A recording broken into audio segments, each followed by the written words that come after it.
Protektahan, walang kasinungalingan, serbisyong totoo lang. Sa Action Rescue, ngayong gabi.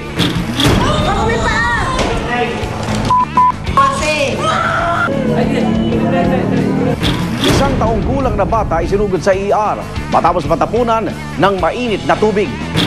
Nakita ko yung anak niya, tinumbahan ng tubig na mainit.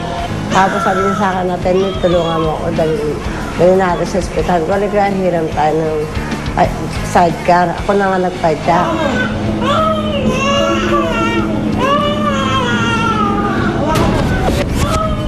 Isa pang sanggol, nahirapang huminga matapos mabulunan. Pagdating nila yung baby, nangingitim siya.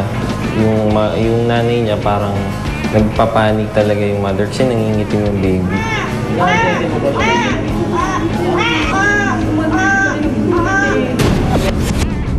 At isang buntis tinakasan daw ng katinuan, pagala-gala sa kalye. Dumating siya nung February pa yun. Tumatagal, lumalaki na yung tiyan niya. Doon ko na napansin na siguro kako, buntis. Buhatin nyo! Buhatin nyo! Buhatin nyo! Magandang gabi, ako naman Arnold Clavio. Oras na ng totoong drama at aksyon dito sa Rescue.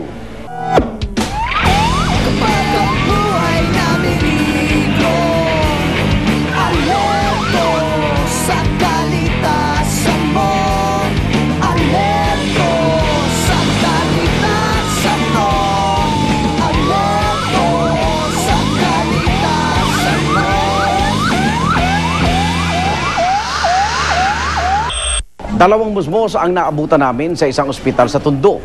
Isinugod sila sa emergency room dahil kapwa nanganib ang kanilang buhay.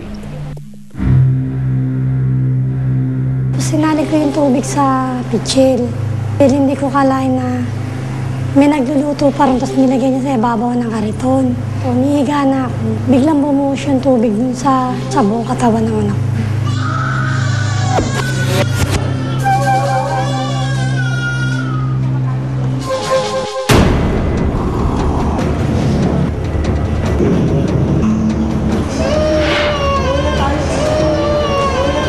Nakita ko yung anak niya, tinumbahan ng tubig na mainit.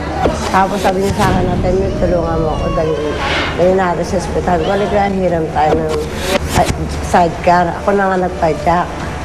Punta rito. Nalapnos kasi yung bata from right chest area pababa sa may perineal area. Pinahiran na namin ng Flamicin ointment. Bahagi ng katawan na nalapnos. Siguro 1:10. Siguro 10 yung bibigay natin. Yung sa pain na nafe-feel ng bata. Kasi very delicate. Delicate din yung skin ng bata.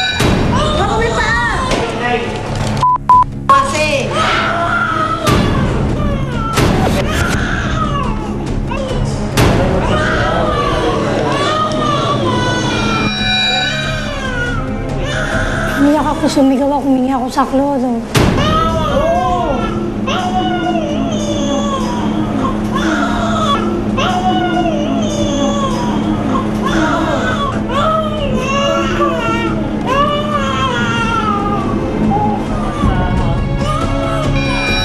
Siyempre, nanay yun, masakit sa kanya makita yung anak niyang nasasaktan. So, parang may guilt feelings rin yung nanay sa nagawa niya.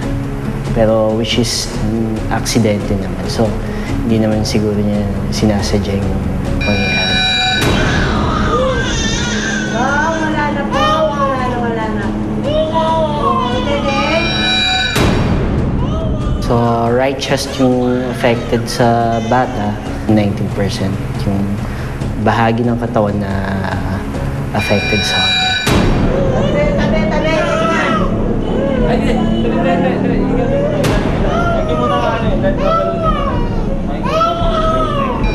Open wound is na-expose yung bahagi ng katawan, which is expose yung flesh ng bata. So, pag hindi naagapan is magkaka-fever yung pasyente, tsaka mabubulok din yung affected na bata. May possibility na mamatay rin yung bata sa infection.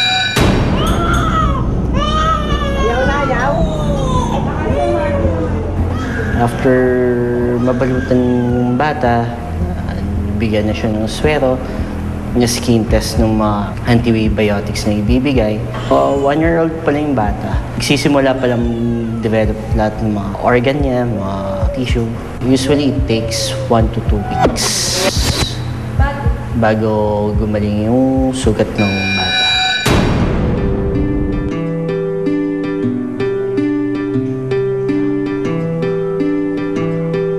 Akala ko mawawala na akong pag-asa kasi nanginginig na siya eh. Akala ko mamamatay na eh.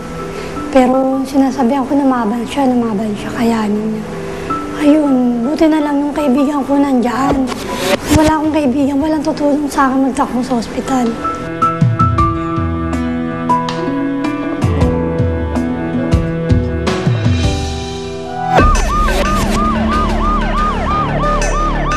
Pag nalapatos yung balat, ihugas natin sa running water. Huwag papahid ng ointment. So kapag toothpaste yung pinahid, mag-cause yun ng more pain sa nalapnos na balat. Pagdating nila yung baby, nangingitim siya.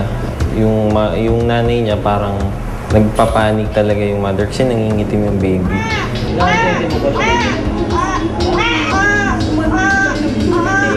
Dumating siya nung February pa yun. Tumatagal, lumalaki na yung tiyan niya. Doon ko na napansin na siguro kako, buntis.